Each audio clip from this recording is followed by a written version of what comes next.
E aí, pessoal, voltei mais uma vez aqui para continuarmos com o nosso estudo de ligações químicas, tá? Hoje eu vou explicar para vocês a questão da expansão e da contração do octeto.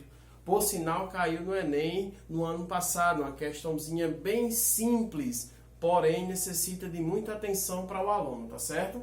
Então vem para cá, ó. Vamos lembrar, tá, na nossa aula passada, que nós vimos que as ligações covalentes, elas se caracterizam pelo compartilhamento de elétrons. E as ligações iônicas, elas se caracterizam pela transferência definitiva de elétrons.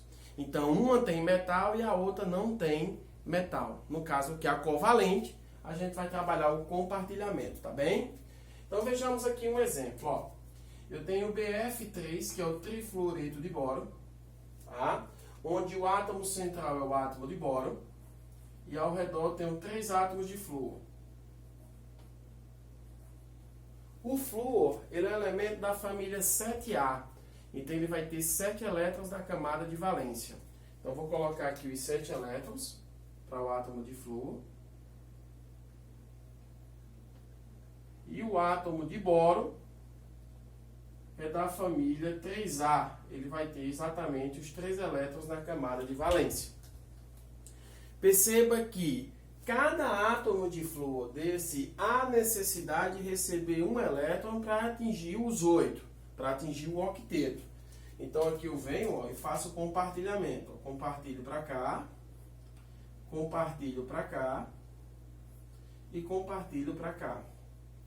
De modo que cada átomozinho desse de flúor fica com 8 elétrons na camada de valência. Porém, o átomo de boro, ele fica com 6 elétrons, porque ele tinha 3 elétrons, compartilhou mais 3 e ficou com 6 elétrons na camada de valência. No caso, ele não atinge a regra do octeto, que no caso seriam 8 elétrons na camada de valência. Então, como ele não chega a 8, nós temos um caso aqui de contração do octeto. Isso aqui é um exemplo de contração do octeto. No caso, é uma exceção, porque você sabe que as regras, elas têm exceções. Então, não é à toa que a regra do octeto iria deixar de ter a sua exceção, não é isso? Vejamos aqui o segundo caso. Eu tenho pentacloreto de fósforo, PCl5. O átomo central é o fósforo e ao redor tenho 5 átomos de cloro. Percebam. O cloro é da família 7A. Ele é da mesma família do flúor, então ele vai ter 7 elétrons na camada de valência. Então eu venho aqui, ó, compartilho os 7 elétrons, compartilho não, né? Distribuo os 7 elétrons do cloro, tá? E o fósforo, por sua vez, ele é da família 5A. Então o fósforo, ele terá 5 elétrons na camada de valência, tá bem? Então, nesse caso aqui, ó, cada átomo de cloro desse necessita ter apenas, ganhar, no caso, um elétron para atingir o octeto.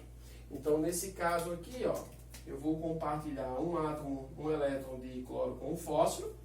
O cloro tinha 7, vai ficar com 8. E o fósforo que tinha 5 passou a ter 6. Mais um elétron do cloro em relação ao fósforo. O cloro vai ficar com 8 e o fósforo que tinha 6 passa a ter 7. E mais um elétron aqui do átomo de cloro com o fósforo. Ele vai ter 8 e o fósforo que tinha 7 passa a ter 8 também. Então, ambos ficaram estáveis. Mas nesse caso, gente, percebam que faltam 2 átomos de cloro para adquirir estabilidade. Que no caso seria esse átomo e esse aqui, cada um necessitando de um elétron. E o fósforo, por sua vez, ele tem esses elétrons para serem compartilhados. Então, nesse caso aqui, o fósforo ele é obrigado a compartilhar o elétron, fazendo com que sua camada de valência ela se expanda, passando por um processo de expansão do octeto. Tá? Então, aqui, ó, compartilho e o fósforo deixa de ter, no caso, 8 elétrons na camada de valência para passar a ter 10 elétrons na camada de valência. Isso aqui seria um exemplo de expansão do octeto. Bem? Então, essa é a diferença de expansão para contração do octeto. Expansão, ele ultrapassa o permitido, né, que no caso seriam 8 elétrons. E contração, ele não chega ao permitido, que no caso também seria 8 elétrons. Tá certo, galera? Essa aula aí mostra a diferença de expansão para contração do octeto, beleza? Próxima aula, ligação dativa ou coordenada.